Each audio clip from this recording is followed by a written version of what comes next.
Eh bien, chers frères et sœurs, la vie de Jephthé est une vie qui peut nous enseigner beaucoup de choses. Lorsque nous regardons la vie de Jephthé, la première fois ou le premier verset qui parle de Jephthé le présente directement un vaillant héros. Et quand nous regardons dans Hébreux chapitre 11, la Bible présente cet homme comme un héros de la foi, un homme qui est sur la liste des gens qui ont accompli de grandes choses avec Dieu. Mais cependant, nous devons savoir que d'abord Jephthé était un juge en Israël, mais il est arrivé juge de manière imprévisible. Ce n'est pas quelqu'un qui a été oint par Dieu, quelqu'un qui a été choisi par Dieu, mais plutôt il a été choisi par des hommes, et nous étudierons cela un peu plus tard, de manière imprévisible, de manière par hasard, parce qu'on a entendu parler de lui. Il avait un club d'amis qui faisait des excursions ou se débrouillait dans le sport ou dans des arts martiaux, je l'ai dit comme ça, mes commentaires propres.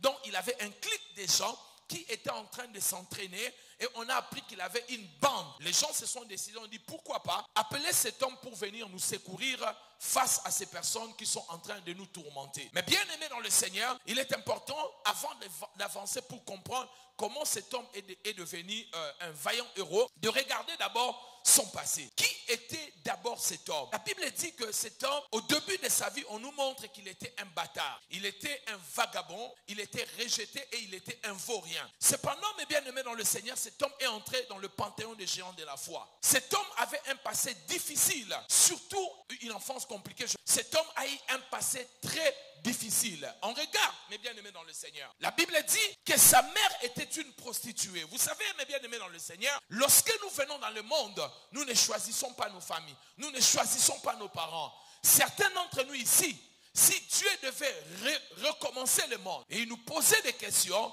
certains d'entre nous, nous allons changer de parents. Nous changerons même nos familles. Parce que ce que nous sommes en train de vivre, ce n'est pas les choses que nous aimerons vivre. Et cet homme Jephthé est venu dans une famille dont la maman était une prostituée. Imaginez un peu, votre maman était une prostituée. Et à cette époque-là, la démographie n'était pas aussi considérable aujourd'hui comme aujourd'hui. Aujourd'hui, nous avons 7,5 milliards de personnes. S'il y a quelqu'un qui est prostitué, eh ben, la personne peut se confondre dans le milieu des gens. La personne peut se déplacer d'un pays à un autre. Mais à cette époque-là, la démographie était faible. Et une femme prostituée, elle était connue de tous. Nous le voyons dans Jean chapitre 4. Il y avait une femme qui était une femme prostituée. Et cette femme était connue de tout le monde. Et la mère de Jephthé, c'était une fille de plaisir. C'était une femme libre. C'était une femme sans valeur. Et tous les hommes peut-être de la ville sont passés dans la vie de cette femme. Cependant, cet homme, le père de Jephthé, il va aussi connaître cette femme. Une relation d'une nuit, une relation de plaisir. La femme va tomber enceinte. Et la femme, quand elle tombe enceinte, j'imagine que le père de Jephthé n'avait pas d'enfant. Et je vais m'expliquer pourquoi je dis cela. Il n'avait pas d'enfant. Et quand il a vu cette femme tomber enceinte, et il a considéré que c'était sa grossesse, il a pris l'enfant, il amène l'enfant dans la famille. Parce que sa femme n'avait pas d'enfant. La Bible dit, lorsque les enfants, Jephthé a eu des enfants et les enfants ont grandi, ils ont chassé Jephthé. Ça veut dire qu'au commencement, Jephthé, quand il est venu dans cette famille, c'est comme s'il n'y avait pas des enfants. Et vous imaginez un enfant qu'on arrache entre les mains de sa mère. Je peux vous dire, mes bien-aimés dans le Seigneur, quand un enfant est encore bébé, l'enfant a besoin de sa mère que de son père. Si l'enfant grandit, on peut l'arracher de la main de sa mère. Mais cette femme a perdu son enfant.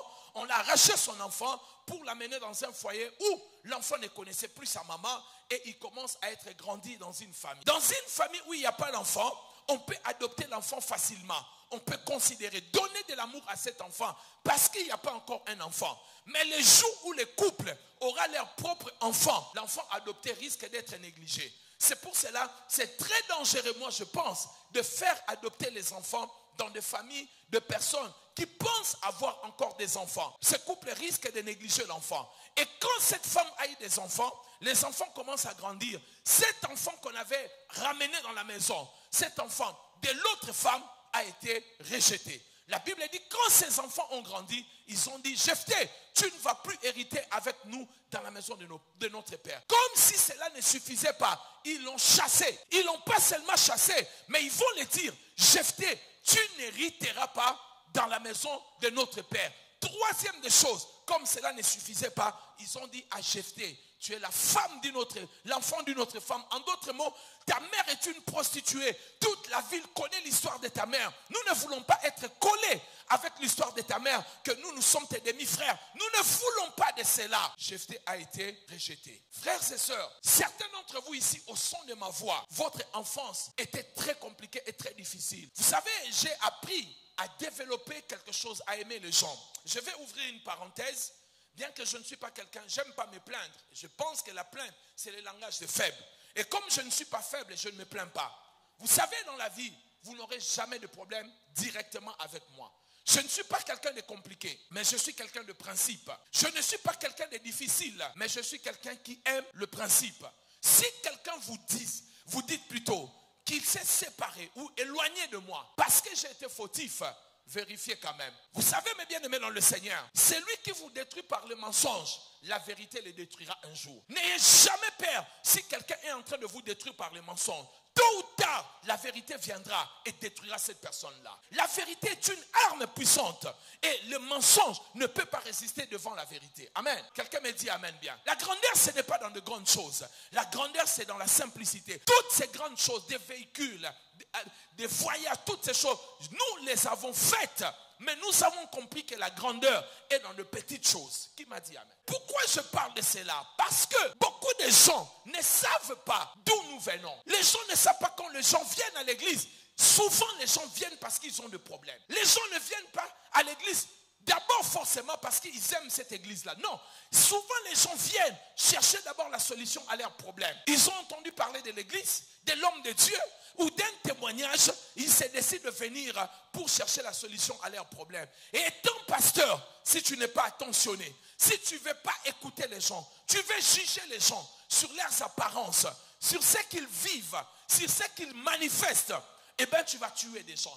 Parce que vous ne savez pas, nous ne venons pas tous du même endroit. Nous n'avons pas tous connu les mêmes problèmes. En voyant Jephthé, personne ne pouvait savoir que Jephthé venait d'une famille où il a été méprisé toute sa vie. Sa mère était une prostituée. Ça te colle, mes bien-aimés dans le Seigneur. Vous savez, mes bien-aimés, si ton père était alcoolique, nous avons un jeune homme qui est notre voisin. C'est un petit garçon, un jeune garçon, peut-être moins que Jordan ou à peu près l'âge de Jordan. Ce jeune homme, son père, il est toujours ivre. Il est poussière son père. Il est toujours ivre. Et tous les enfants du quartier le frappent. Des fois, on le fait des blagues, on le frappe, et il court comme ça, il tombe. Je vois l'enfant comment il est blessé. Des fois, quand son père fait ces bêtises-là, il quitte devant la parcelle, il va s'asseoir dans la parcelle voisine. Je le vois seulement baisser la tête comme ça. Sa mère est décédée, son père il est ivrogne, et son père est un poussière. Il se bat devant tout le monde le frappe. Des fois, il vient, il se bat avec les gens qui se frappent. Et puis il vient, il donne le coup sur la porte, il dit à son père, pourquoi tu fais ça? Pourquoi tu as cette vie? Et des fois, je le vois, il s'enferme. Il est en train, pas pleurer. Parce que quand on a beaucoup pleuré, des fois, on ne fait plus couler les larmes. On fait couler les larmes à l'intérieur qu'à l'extérieur. C'est comme ça, mes bien-aimés dans le Seigneur. Parce que tu vas te forger une forme de carapace, que les gens ne voient plus mes larmes. Je vais pleurer à l'intérieur. Et une telle personne, si elle vient à l'église, vous commencez à la juger. Vous ne connaissez pas son histoire. Vous allez détruire cette personne-là. C'est pour cela, gardez vos jugements pour vous. Gardez vos problèmes, vos insultes, vos curiosités pour vous. Laissez les gens vivre leur vie à l'église. Je sens que je parle à quelqu'un. Laissez les gens vivre leur vie. Laissez-les avec le Seigneur. C'est le Seigneur qui change de vie. C'est le Seigneur qui change de destin. Ce n'est pas moi. C'est la parole que je vais prêcher. Ça va pénétrer ton âme et ça va te changer. Laissez-le. Dieu va les changer. Ils sont venus ici imparfaits pour que Dieu puisse les perfectionner. Sinon, on va perdre l'objectivité de la vie chrétienne. Amen. C'est une grosse erreur. Une grosse erreur que nous faisons à l'église. Si ce n'est pas nous les encadreurs, c'est seulement vous les fidèles. Vous tuez des gens.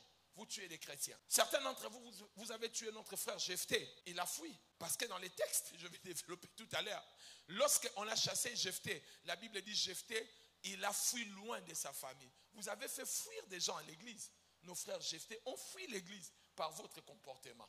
Il faut aller chercher Jephthé. Amen. Faisons très attention, mes bien-aimés dans le Seigneur. Vous ne savez pas par où les gens passent. Vous ne connaissez pas les histoires des gens. Vous ne connaissez pas l'origine des personnes. Vous ne connaissez pas ce que les gens vivent vraiment dans leur vie. Les gens ont des choses qu'ils ne peuvent pas dire par honte, par peur. Les gens ont du mal à dire certaines choses parce que si vous les écoutez, au lieu même de les comprendre, donc, comme la personne ne veut pas être insultée, la personne préfère mourir avec son problème. Faisons très attention. Et Jephthé était l'une de ces personnes-là qui était face à cette situation. Amen.